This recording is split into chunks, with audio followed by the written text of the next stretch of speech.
Now, this is something you and I've never really talked about. That, hey, once you sell a $29.95 pay-per-view, if you lose that consumer confidence, meaning if they don't love it, they're less likely to try it a second time. And we're seeing specific examples laid out about how that strategy really bit the UFC in the ass. Is that something that was even on your radar here? That, hey, if we don't nail this, if we don't hit a home run, we've lost them for good. Conrad, I love doing these podcasts because you just a second ago, you said the feedback, and in my brain, I was re-engaging all the discussions I've had over the last 7 days. But one of the ones I failed to mention is kind of just directly goes to your point here. And this is something that, we're, what are we, November the 11th, 2024.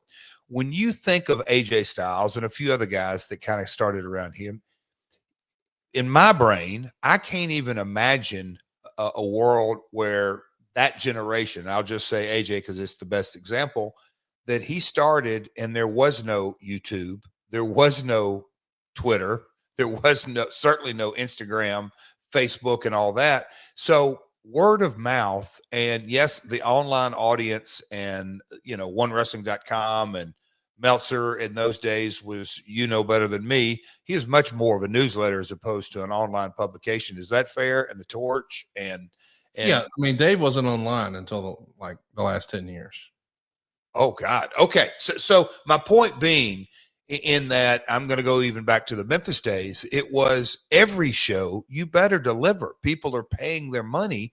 And I'll just say, in the live event business, hate to say Evansville, but Evansville in the territory days, Conrad, back in the day, truth be known, they got the worst of our weekly towns because it was a smaller venue. We didn't draw as much money. So as opposed to maybe we'll say 7 matches, you might have got 6 or even 5, and some guys work twice.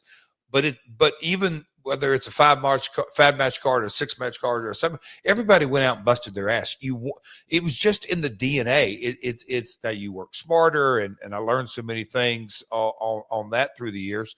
But to say that in the TNA days, on our first pay-per-view, I don't think anybody had we didn't have a point of reference like, oh man, if this show doesn't come off, we're going to have to get online and that doesn't make sense. But no, Conrad, every show that you produced, especially knowing that if we don't deliver, and it was pretty cool that they reference UFC 33 laying an egg.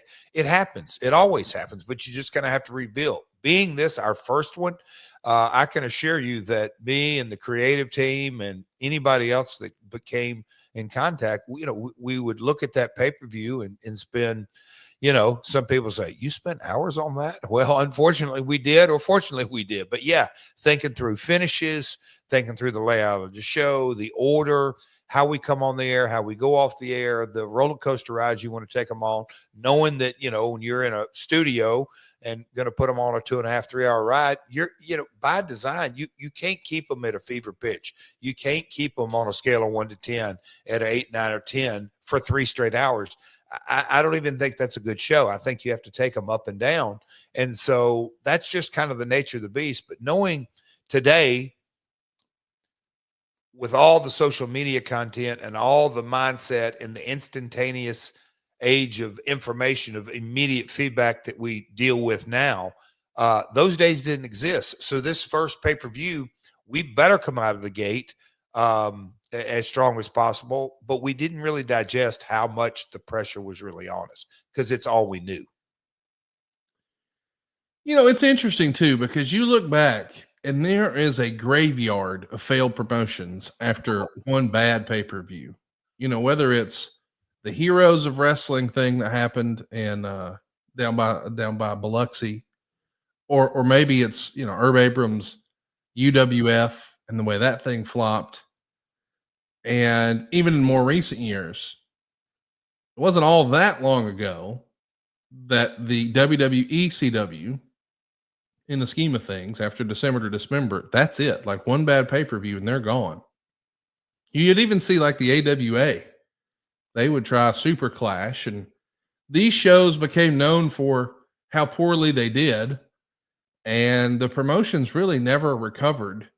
When you're obviously you didn't have the insight to know what was going to happen with ECW yet. That hasn't happened at this point. The WWE ECW. But all the other promotions that had this big super show, even WWA, which you had just seen a couple of years prior to this. I mean, he does the big show, he puts it on pay-per-view, he thinks there's going to be a huge audience there, and it's just not there. I know that once upon a time you felt like, yeah, but this is different. We're going to do weekly Wednesday pay-per-views at a reduced cost. But when you're going to that more traditional once a month $29.95, it's got to feel like you're on a razor's edge here almost. I mean, this is nut cutting time, right? Oh boy. And as you were I knew you were where you're going for this. And yes, the pressure, and I think of those days, we're November of 04, right, Conrad? Yeah. We're not even that, we're 2.5 years into the company, which is still, relatively new and fresh. But as you were just saying that, Conrad, it took me back to, if I almost, but my old man, Jarrett, the amount of times I've heard kind of this speech, and he would say it diplomatically. He would never raise his voice. He was very calm, but he would often get phone calls, and I could kind of tell once I started hearing that he would get a phone call. And sometimes if I was answering the phones and he was out or in a meeting in the living room or whatever, he would get folks that would want to talk to him and tell them, hey, Jerry, I would really like to get some talent from you. I'm going to run this show and I'm going to do this and I'm going to do that. And here's what we're going to do. And they're all hyped up and they're going to tell my old man how they're going to do it better than him. And people don't even really understand what they're saying is that I'm going to do this.